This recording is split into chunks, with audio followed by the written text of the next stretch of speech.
Elles ont à peine 10 ans et se comportent déjà comme si elles en avaient 16 ou 17. De plus en plus de petites filles s'habillent ou se maquillent en Lolita. En bon père de famille, le Premier ministre britannique David Cameron tape du poing sur la table vis-à-vis des chaînes de télévision et des créateurs de mode. S'ils ne rectifient pas eux-mêmes leur production pour les enfants, il les menace de prendre des mesures légales. Culotte léopard, soutien-gorge rembourré, le tout taille 8 ans. Choquant, provocateur ou tout simplement une évolution de la société et des mentalités, depuis 10 ans, certaines marques de vêtements l'ont compris. Les préados représentent eux aussi un marché, des consommateurs en devenir qu'il faut choyer dès le plus jeune âge. Dans les rues de Londres, la démarche ne semble pas troubler plus que ça. Je pense que s'ils veulent en porter, ils devraient avoir le choix.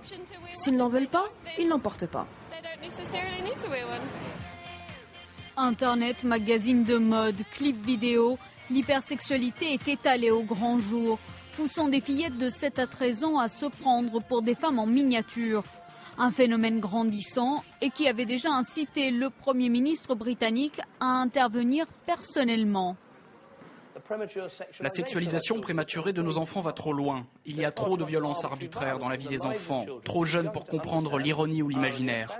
Les entreprises doivent comprendre que les parents n'apprécient pas ça et veulent que ça s'arrête. 6 mois après cette intervention, un rapport réalisé par une organisation chrétienne vient d'être remis au 10 Downing Street. Concrètement, d'ici quelques mois, les couvertures de magazines à caractère sexuel devraient être camouflées, les publicités sexy bannies à proximité des écoles. Les clips musicaux seront aussi frappés de restrictions d'âge comme les films. Mais attention, il ne s'agit là que de recommandations, pas d'une loi. Pour certains, il faut donc aller plus loin. Les enfants ne sont pas prêts émotionnellement, ni suffisamment développés pour regarder ça. Les parents doivent savoir que les enfants peuvent être marqués à vie. Ils doivent exercer leur contrôle parental. Un contrôle parental, mais qui, comme le nom l'indique, dépend de la volonté des adultes de contrôler ces lolitas. Un phénomène répandu dans d'autres pays européens.